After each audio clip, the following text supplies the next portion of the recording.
नमस्कार, आपकी बात छत्तीसगढ़ देख रहे हैं। आपके साथ मैं हूं अभिलाष मिश्रा और अब बात होगी छत्तीसगढ़ के उस मुद्दे की जो लगातार कहीं ना कहीं गर्माता रहता है। कांग्रेस की सरकार के एक फैसले पर बीजेपी फिर हमलावर है।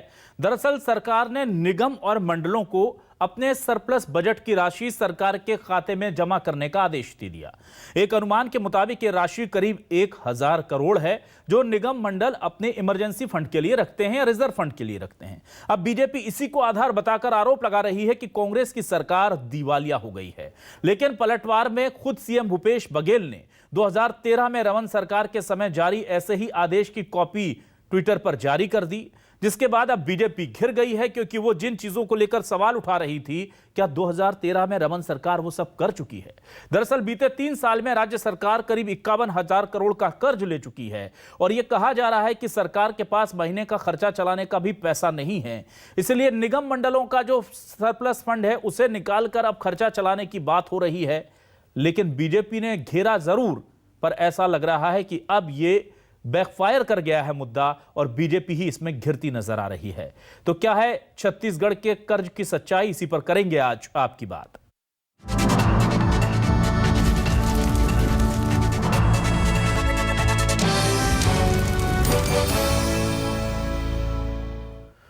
सरकार का खजाना खाली है, जाहिर सी बात है, और इसलिए सरकार बार बार कर्ज ले रही थी। अब इस बार एक नया आदेश आता है जिसमें कहा जाता है कि छत्तीसगढ़ के निगम और मंडलों के पास जो रिजर्व पैसा है, करीब 1000 करोड़ होता है ये सारे निगम मंडलों का मिलाकर के, वो वापस सरकार के मुख्य खजाने में डाल दिया जाए ताकि सरकार उसका इस्तेमाल कर सके।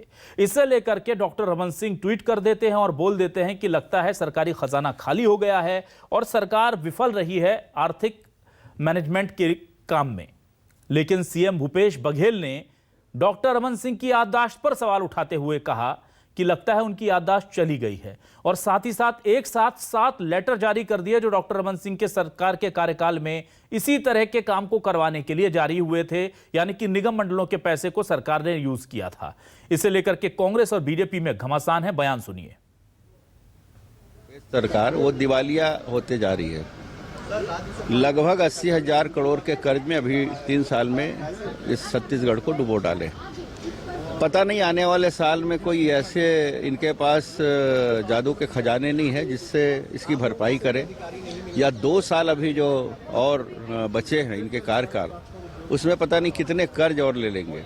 तो सीधी तरह दिख रहा है कि ये अपने कार्यकाल के आखिरी तक इस छत्तीसगढ़ को बेचने के काबिल बना देंगे, ये दिख रहा है। अब उसी के नीचे आरपी सिंह का भी ट्वीट आया होगा, उसको पढ़ लीजिएगा। 2013 के जो ऑर्डर है, 2013 में रमन सिंह ही मुख्यमंत्री थे और उसके समय भी के डिपॉजिट में सारे पैसे जमा किए गए सारे विभाग के। तो सीधी बात है, रमन सिंह जी के जो ट्विटर हैंडल जो है हैंडल कर रहे हैं, वो लोग या तो रमन सिंह पूछते नहीं या फिर रमन सिंह जी की याददाश्त कमज़ोर हो गई है।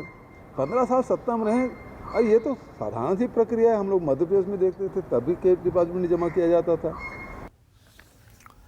तो क्या है न्यूज़ 24 मध्य प्रदेश छत्तीसगढ़ के सवाल? आइए सवाल देखते हैं, फिर डिबेट को आगे बढ़ाते हैं। हमारे सवाल है, सरकारी खजाना खाली, अब निगम मंडलों की जेब पर नजर डाली। 3 साल में 51,000 करोड़ का कर्ज लिया, अब मंडल के रिजर्व फंड को खर्च कर मिलेगा क्या? बघेल ने याद दिलाया रमन काल, आपने लिया तो अच्छा, हमने लिया तो बवाल। सीधा सवाल है। छत्तीसगढ़ में बजट से पहले कर्ज की किटकिट, क्या विरोध कर बीजेपी हो गई हिट विकेट? क्यों हो गई, आपको डिबेट में आगे पता चलेगा। हमारे साथ 3 खास मेहमान जुड़ चुके हैं, सीधे रुख करते हैं उनका। हमारे साथ जुड़ चुके हैं सुब्रत डे जी, कांग्रेस के प्रवक्ता हैं, वरिष्ठ नेता। सुब्रत जी, बहुत स्वागत है आपका न्यूज़ 24 मध्य प्रदेश छत्तीसगढ़ पर। हमारे साथ नरेश चंद्र गुप्ता जी जुड़ चुके हैं, बीजेपी के वरिष्ठ नेता। बहुत स्वागत है नरेश जी आपका भी। और आज हमने अर्थशास्त्री डॉक्टर अजय चंद्राकर जी को भी इन्वाइट किया है। डॉक्टर अजय जी, बहुत स्वागत है आपका न्यूज़ 24 मध्य प्रदेश छत्तीसगढ़ पर। आज सबसे पहले मैं आता हूं बीजेपी के नरेश जी के पास। नरेश जी, बघेल सरकार ने जो काम किया है, क्या वो बीजेपी सरकार करती रही है? उसको लेकर के 7 आदेशों की कॉपी ट्विटर पर जारी कर दी है सीएम भूपेश बघेल ने, क्या कहेंगे आप?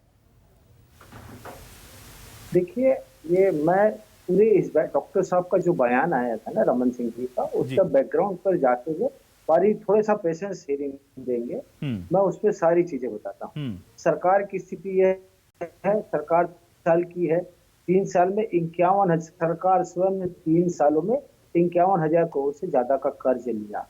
सरकार की स्थिति ये हो गई वो संपत्ति बेच रही है। सरकार की दुर्दशा यह हो गई है, आर्थिक दुर्दशा ये हो गई है कि लोन नहीं पटाने के कारण इनकी संपत्तियां बैंक जब्त कर रही हैं। छत्तीसगढ़ सरकार की 15 से ज्यादा अकाउंट्स लोन के अकाउंट हो चुके हैं। उसके जो किए अकाउंट ट्रांसफर करने की जो बात आई है, तो ये सिद्ध करता है कि सरकार मिसमैनेजमेंट से प्रभावित हो गई है और मिसमैनेज है इनका पूरा इकोनॉमिकल अफेयर जो है। ठीक है। सरकार बैंक करप्ट होने के जा रही है, सरकार चलाने वाले लोग माला माल हो चुके हैं। ठीक। यह सरकार जो है, यहाँ की कांग्रेस पार्टी कांग्रेस के लिए एटीएम साबित हो रही है, लेकिन प्रदेश की जनता के लिए ये मिसमैनेज्ड, इकोनॉमिकली मिसमैनेज सरकार हो चुकी है। ठीक है नरेश जी, आपने पहला आरोप लगाया कि 3 साल में 51,000 करोड़ का कर्ज ले चुकी है सरकार। सर, केंद्र सरकार भी बहुत ज्यादा कर्ज ले चुकी है और बीजेपी के शासन में ले चुकी है और पुराने रिकॉर्ड तोड़ चुकी है। दूसरा सवाल आपने लगाया, आरोप लगाया संपत्ति बेच रही है सरकार। सर, केंद्र सरकार ने क्या क्या बेच दिया मैं नहीं बोलूंगा, वो कांग्रेस के हमारे सुब्रत जी तैयारी करके आए होंगे, वो गिना देंगे सर। तीसरा सवाल आपने लिया कि लोन नहीं पचा पा रहे हैं और हमारी परिसंपत्तियां जो हैं वो जब्त हो रही हैं। सर, सऊदी अरब में भारत की परिसंपत्ति जब्त हो रही है क्योंकि वहां पर हमारा कुछ लेन देन बाकी था। ऐसी कई जगह हमारे को राष्ट्रीय स्तर पर भी सुनाई देता है। सर, सर सवाल मेरा बस इतना है, जवाब देता हूं। हाँ सर, सवाल मेरा इतना है कि सर ये सेलेक्टिव पॉलिटिक्स क्यों होती है सर? जब वहां होती है तो आप लोग कुछ नहीं कहते, छत्तीसगढ़ में आप दर्द इजहार करते हैं, अच्छी बात है। आज किसी इकोनॉमिस्ट के प्रोफेसर को बुलाते तो बहुत बेहतर आपको सारी चीजें समझाते। सारी चीजें क्या इकोनॉमिक्स है वो पूरी चीजें, यदि कोई इकोनॉमिक्स का प्रोफेसर आता है ना, हाँ। तो वो आपको बहुत अच्छे से समझाते। ठीक है। वही सवाल देखिए, आपको कैटेगोरिकली आपको एक एक बात बता रहा हूँ। हमने जो लोन लिया के अकाउंट में ट्रांसफर करने के बाद, वह मई के महीने में सारे फीस को ट्रांसफर कर दिया गया। हमने मार्च में पैसे अकाउंट पे लिया, मई में ट्रांसफर कर दिया। वो भी हमने 10 सालों बाद वो हार्डशिप देखी थी। और स्थिति यह है कि ये सरकार जो है आज तो कर्जे पे कर्जा ले रही है। ठीक है। स्थिति क्या है आप सोचिए। अच्छा सर, रमन सरकार ने भी ऐसा किया था क्या? जहां तक आपने जो केंद्र सरकार की परिसंपत्तियां बेचने की बात, तो जब्त करने की बात सऊदी अरब में की है। सऊदी अरब में किन परिस्थितियों में और किन अकाउंट का संपत्ति जब्त हो रही है, आप उसका आकलन करिए। और बैंक में डिफॉल्ट होने का आकलन, आप बैंक का लोन नहीं पटा रहे हैं इसलिए आपकी संपत्ति जब्त हो रही है। और ऐसा एक नहीं अकाउंट है, आपके 15 अकाउंट एनपीए हो गए हैं। ठीक है। 15 accounts are NPA, over non performing assets हो चुकी है। ठीक है। छत्तीसगढ़ के 15 बैंक अकाउंट सरकार के। ठीक है सर। तो ये नरेश जी, आप अर्थशास्त्र मुझसे अच्छा समझते हैं सर। रिजर्व बैंक का जो रिजर्व जो करेंसी होती है 2019 में 1,70,000 करोड़ केंद्र ने पहली बार आहरित की, जो नहीं करनी चाहिए ये कहा जाता है, अर्थशास्त्री कहते हैं। और 2019 में करीब 77,000 करोड़ केंद्र ने निकाल लिया। जब केंद्र सरकार ने ये पैसे निकाले तो कांग्रेस ने हंगामा किया, विपक्ष ने हंगामा किया। तब आपने क्यों नहीं कहा कि भाई पहली बार ऐसा हो रहा है कि रिजर्व बैंक का कैश पैसा निकाला जा रहा है? और मुझे जो जानकारी है आप दुरुस्त कर दीजिएगा, आप बेहतर समझते हैं अर्थशास्त्र मुझसे। 1,99,000 करोड़ जो 2018-19 में निकाला गया रिजर्व बैंक के अकाउंट से, केंद्र सरकार ने अपने खाते में लिया, वो उस पूरे वित्तीय वर्ष का कुल मुनाफा था रिजर्व बैंक का। वो केंद्र सरकार ने अपने दीगर खर्च के लिए ले लिया था और फिर इसे रिपीट भी कर दिया। देखिए, उसे लेकर बताएं सर। देखिए आपको केंद्र उसका मुनाफा लिया ना हमने उसका मुनाफा लिया है। देखिए RBI what the RBI sir मुनाफा नहीं लिया सर, वो रिजर्व पैसा रहता है सरकारों के पास, वो रिजर्व। और इससे पहले इतनी आर्थिक संकट 2008 के रिसेशन में भी नहीं लिया गया था वो पैसा। आप मेरी बात पूरी सुन लीजिए। जो बैलेंस शीट खड़ी होती है ना, दो होती है, रिजर्व एंड सरप्लस होता है एंड लोन लिया होता है। तो जो हमने पैसा लिया हुआ है रिजर्व एंड सरप्लस से लिया हुआ है आरबीआई से, that was the profit of the RBI. RBI का प्रॉफिट कहां ट्रांसफर होगा? Who is the owner of the RBI? दो चीजें लेकिन वो रिजर्व सर, वो रिजर्व जो है वो मेंटेन करने को कहा गया है, और वो किसी और ने नहीं, गवर्नर ऑफ रिजर्व बैंक विमल जालान समिति की रिपोर्ट में कहा गया था। सर वो परिस्थिति कब कहा था विमल जालान जी ने? हाँ, तो आपके लिए परिस्थिति चेंज हो गई तो आप जस्टिफाई करेंगे। चलिए मैं आता हूं अब इधर सुब्रत जी के पास। सर हाँ सुब्रत जी, मैं आपको और सारी चीजें बता रहा हूँ ना। वो आप देखिए, एक समय था जब ये बोला जाता था कि हिंदुस्तान में सारी चीजें सरकारी तंत्र की होनी चाहिए। आज परिस्थितियां क्या हो गई हैं? हर चीज पीएसयू होना चाहिए। आज परिस्थितियां क्या हो गई है? पीएसयू सबके लिए एक बहुत बड़ा प्रॉब्लम हो गया है। तो आज वो पीएसयू जो हो गए हैं, मिसमैनेज्ड हो चुके हैं पूरे पीएसयू। आज जितने में हमने एयर इंडिया खरीदा था और आज जो बेचे हैं, और उस बीच में जो लॉस हुआ है, उसकी कल्पना करिए। ठीक है, ठीक है। अब सर मैं आता हूं सर, लेकिन आपको मेरा सवाल का जवाब नरेश जी एक सिर्फ बता दीजिए, रमन सरकार में भी क्या ये जो 7 ऑर्डर जारी किए हैं, क्या ये फर्जी हैं क्या सर? ये बता दीजिए, क्या आप लोगों ने लिया था पैसा? आपको मैंने उसका जवाब दिया कि अकाउंट में ट्रांसफर कराकर वेरी सेकंड मंथ मई में वो पैसे उन पीएसयूज को वापस कर दिए। सुब्रत जी आपके पास आता हूं सर, बहुत वक्त हो गया। नरेश जी से आज मैंने तो फर्जी। हाँ सुब्रत जी, सर आपसे जानना चाहूंगा क्या दिक्कत है सर? ये इतने गंभीर आरोप लग रहे हैं, क्या कहना चाहेगी कांग्रेस इस पर? अविसार जी, आपने लगभग गुप्ता जी को सुना है, और गुप्ता जी जिस प्रकार से लगातार जो प्रोफेसर गोलवलकर जी का जो एक सिद्धांत था कि बीजेपी की जो मानसिकता है कि एक झूठ को 100 बार, 1000 बार, लाख बार बोलिए जब तक कि लोगों को सच जैसा ना दिखे वो, तो ये लगातार झूठ को 100 बार, 1000 बार, 1 लाख बार बोलेंगे ताकि वो सच दिखे।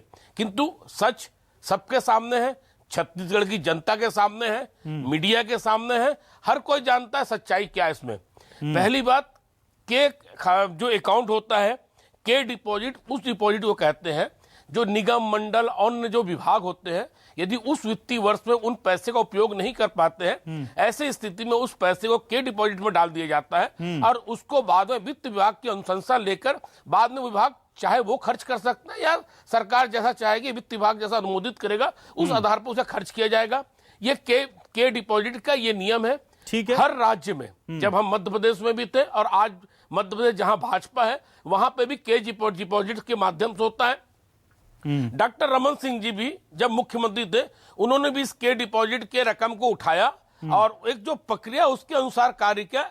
किंतु आज जिस प्रकार से रमन सिंह जी ने सनसनी फैलाने के लिए एक झूठा आरोप लगाया, मुझे इस बात का बहुत दुख है कि वो प्रदेश के 15 साल मुख्यमंत्री रहे हैं, कम से उन्हें एक बीजेपी आईटी सेल के समान हरकतें नहीं करना चाहिए। वो प्रदेश के वयोवृद्ध नेता हैं, वयोवृद्ध नेता को अपनी याददाश्त ठीक रखना चाहिए और ऐसा चीज ना बोले कि जिससे छत्तीसगढ़ का एक एक जनता उनको पलट जवाब दे सकता है। ठीक है सुब्रत जी, लेकिन एक ये भी सुब्रत जी, इन्होंने कहा कि हमने छत्तीसगढ़ का कर्ज लिया है। मैं इनको याद दिला देना था, अभिसार जी मैं इनको याद दिला देना चाहता हूं, ये जो हमने कर्ज लिया है, हमने लोग उसके लिए छत्तीसगढ़ की ग्राम व्यवस्था को मजबूत किया है, हमने ग्रामीण संरचना को आधार दिया है। हमने यदि कर्ज लिया है, सुब्रत जी माफी चाहूंगा, किसानों के लिए कर्ज लिया है, उनका जीवन स्तर ऊंचा किया है। इन्होंने कर्ज लिया, इन्होंने कर्ज लिया था स्काई वॉक बनाने के लिए। ना सुब्रत जी देखिए माफी चाहूंगा सर, इन्होंने स्काई वॉक के लिए कर्ज लिया था। सुब्रत जी देखिए, इन्होंने रायपुर के एक्सप्रेसवे बनाने कर्ज लिया था। कर्ज लेने को आप ग्लोरीफाइड नहीं कर सकते सर। ना सुब्रत जी, कर्ज लेने को आप ग्लोरीफाइड नहीं कर सकते,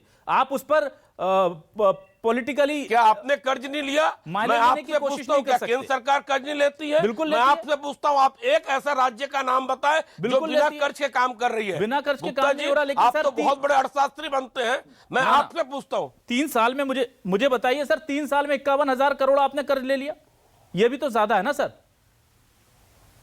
और उसके बाद फिर अब आप निगम मंडलों के रिजर्व, हमने छत्तीसगढ़ के लोगों के लिया है ना सर, ये हमने छत्तीसगढ़ की जनता के हित के लिए लिया है और हर राज्य कर्ज लेती है। सुब्रत जी, कर्ज लेकर के घी पीने वाले, कर्ज जो हमने लिया है, लेकर के घी पीने वालों का क्या अंजाम होता है आप समझते हैं सर? आप छत्तीसगढ़ के बच्चों को कर्जदार बना रहे हैं, आप ये भी तो देखिए ना, आप हमारी आने वाली पीढ़ियों को क्या देकर जाएंगे सर? अभिलाष जी, मैं आपसे एक चीज पूछ रहा हूं, ये अभिलाष जी आप काफी इस मामले में आपकी स्टडी बहुत अच्छी है, मैं हमेशा आपका सम्मान करता हूं। मैं आपसे पूछना चाहता हूं, 2003 में जब कांग्रेस की सरकार हटी, बीजेपी की सरकार हटी, हमने इन्हें कितना पैसा छोड़ के गया था?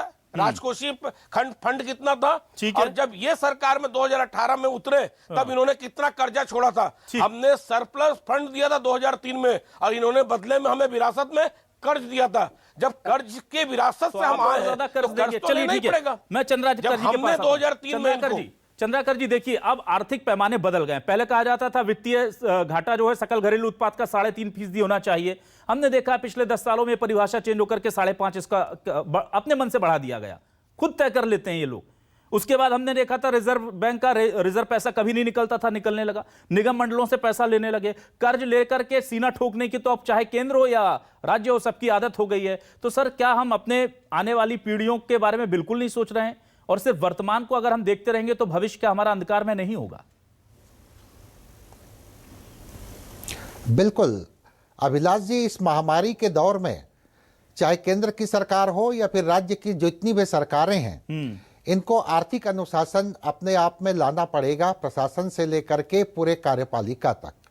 जहां तक आप रिजर्व बैंक की बात किए, जालान साहब की जो कमेटी थी उसका जो रिकमेंडेशन था, सरप्लस मनी को केंद्र सरकार जो ली है, इसी तरह से हम देखते हैं कि छत्तीसगढ़ में ये के अकाउंट की बात आ रही, इसको थोड़ा सा और क्लियर कर दूं।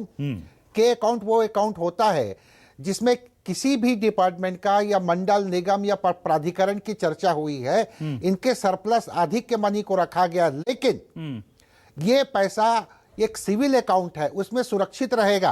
और राज्य सरकार जब उनकी परिस्थितियां अनुकूल हो जाएंगी तो पुनः उन पैसों को उन विभागों को ट्रांसफर कर देगी। पास्ट टाइम में भी हुआ है और वर्तमान समय में। लेकिन आज इसी को हमने केंद्र सरकार का भी 2 दिन पहले आर्थिक विभाग का एक निर्देश जारी हुआ है अभिलाष जी, जिसमें विभिन्न मंत्रालयों को और विभागों को कहा गया है कि आपको रिवाइज जो आवंटन मिला था उतने में ही काम करिए। इसका आप तो कह रहे हैं कर्ज तो पड़ेगा ही, लेकिन आखिरी तिमाही में इस तरह का निर्णय होता है जब अभिलाष जी, चाहे केंद्र के लेवल पर या राज्य सरकारों के लेवल पर, तो आखिरी तिमाही की जीडीपी भी प्रभावित होती है। और आने वाला जो 3 माह है, बजट के बाद मई हो जाता है, मई के बाद आवंटन मिलता है, तो जीडीपी 6 महीना कहीं ना कहीं इसमें प्रभावित होती है। तो ये बड़ा रीजन है जिसके कारण से जो अधोसंरचना से लेकर के या फिर अन्य क्षेत्रों में काम होना चाहिए या प्रोजेक्ट के ऊपर, उसमें थोड़ी सी शिथिलता दिखाई देती है। ठीक है, मैं आता हूं सर आपके पास वापस। नरेश जी, मैं ये जानना चाहता हूं आपको क्यों लगता है, क्योंकि अगर देखिए कर्ज लेंगे सरकार काम चलाने के लिए तो हमें ब्याज देना पड़ेगा। अगर इस रिजर्व पैसे को यूज करके स्थितियां अनुकूल होने पर लौटा दिया जाए, फिर बीजेपी पर आरोप लग जाते हैं कि जीएसटी का हमारा 50,000 करोड़ नहीं दिया, कोई कहता है 60,000 करोड़ नहीं दिया। तो दिक्कतें तो केंद्र के पास भी हैं, कोरोना काल की हैं, तो आर्थिक मोर्चों पर निपटें कैसे फिर? सर देखिएगा जी, जो के अकाउंट का पैसा है ना, वो इंटरेस्ट फ्री होता है, उसको सरकार भी यूज नहीं कर सकती। वो यूज तो होगा ही नहीं वो पैसे, वो वापिस रिवर्टल होगा या उसका रीयूज करेंगे। देखिए सरकार की नीयत कैसे खराब है, इस बात का मैं आपको एग्जांपल देता हूँ। इन्होंने गोठान पर सेस लगाया, इन्होंने शराब पर कोरोना सेस लगाया। वो पैसा कहाँ खर्चे हो रहा है और कोरोना का पैसा कहाँ से खर्चे हो रहा है, ये आप जो हमने आरोप लगाया ना, मेरा पहला सेंटेंस था उसको पूरा सरकार की फाइनेंशियल पोजीशन और कार्य प्रणाली। अब देखिए एक इंडिपेंडेंट एजेंसी होती है कैग का एक रिमार्क्स बता रहा हूँ। Accountant general of Chhattisgarh has pointed out the state government that the sum of the public sector entities state government have drawn the fund from budget and have parked the money into the bank account. This is a violation of the ठीक है, पारदर्शिता की कमी है। सुब्रत जी आप कर्ज लीजिए। हाँ, ये नहीं अभिलाष जी, ये वायलेशन है। हाँ, वायलेशन सरकार के ऊपर आरोप, ये वायलेशन है। इट इज वेरी थोड़ा शांत रहने बोलिए। ठीक है सर, समय कम है। सुब्रत जी आप जवाब दें सर। और सीधी बात ये है कि आप 1,000 बार बोलने से सच नहीं हो जाएगा, तो दिक्कत होगी ना। गुप्ता जी लगे हुए हैं। हाँ सुब्रत जी, ये इनका एक आरोप था कि कोरोना काल के इन्होंने रोना रोया, हम कहते हैं कोरोना काल में हमने इतने अस्पतालों में जिला स्तर पे, प्रदेश स्तर पे, ब्लॉक स्तर पे अस्पतालों में हमने सुविधाएं दी कि आज प्रदेश में कोविड की स्थिति इतनी कम है, अन्य राज्यों से हम बहुत अच्छी स्थिति में। ये पैसा कहां से आया? इन्होंने तो कोई मुख्यमंत्री के लड़के के साथ जीएसटी के पैसे को रोक दिया ना ठीक है, ये जीएसटी के पैसे नहीं दिए। हाँ ठीक है, इन्होंने आपका क्या सवाल कहा मैंने लिया था कि राज्य सरकार लोन ले ले। बात किया करो। ठीक है नरेश जी, नहीं ठीक है, तो ये मैं सर समय कोरोना काल के नाम पे इन्होंने ना, लेकिन एक चीज बहुत साफ है, को रोका है। एक चीज बहुत साफ है कि किस आधार चाहे पर आरोप केंद्र लगा रहे हो, सुब्रत जी, चाहे राज्य सरकार हो, कोरोना की चुनौतियां सामने हैं और हमारे देश ने प्रदेश की कमान अगर कांग्रेस को दी और देश की कमान अगर बीजेपी को दी थी तो इसलिए नहीं दी थी कि जब चुनौती आए तो आप जाकर के उधार मांग लाइए, कर्ज लेकर के हमें घी पिलाइए, और कर्ज लेकर के आप हमारे वर्तमान को क्या सुखी बनाएंगे जब हमें दिख रहा है कि हमारा भविष्य अंधकार में हो सकता है। आप हमें भरपेट खाना खिलाने के चक्कर में हमारे आने वाली पीढ़ियों के मुंह से निवाला मत छीनिए, यह समझना होगा। और बड़ी अर्थव्यवस्था कर्ज के पैरों पर खड़े होकर के अगर आप बना रहे हैं, ये गिना देते हैं ना कि हम तो पहले 50,000 करोड़ का बजट होता था, छत्तीसगढ़ का अब 1 लाख करोड़ का होता है, उसमें से 50,000 करोड़ कर्ज का है सर, ये भी तो देखिए ना। तो कर्ज के आधार पर खड़ी हुई अर्थव्यवस्था चलती नहीं। चाणक्य से लेकर के वर्तमान के अर्थशास्त्री और रिजर्व बैंक के विमल जालान जी जैसे तमाम आदमी कहते हैं, मैं तो इकोनॉमिक्स पढ़ता नहीं, अर्थशास्त्र बहुत कम समझता हूं, पर मुझे समझ में आता है कि घर में अगर उधार ज्यादा हो जाता है तो खर्चा चलाना मुश्किल होता है और आने वाले दिनों में दिक्कत होती है। तो वर्तमान की चकाचौंध अपनी जगह, आने वाले भविष्य की चिंता अपनी जगह, खर्च कीजिए पर उसका हिसाब दीजिए। श्वेत पत्र लाइए, चाहे केंद्र हो या राज्य, बीजेपी हो या सरकार, सियासत बहुत हो चुकी, अब थोड़ा गणित समझाइए लोगों को कि जो पैसा आ रहा है वो कहां जा रहा है। बहुत बहुत शुक्रिया अदा करूंगा मैं चंद्राकर जी आपका, नरेश चंद्र गुप्ता जी आपका, सुब्रत डे जी आपका। आज वक्त कम था, माफी चाहूंगा आप तीनों महान गेस्टों से, आप हमारे साथ जुड़े थे लेकिन हम आपको उतना वक्त नहीं दे पाए। नमस्कार।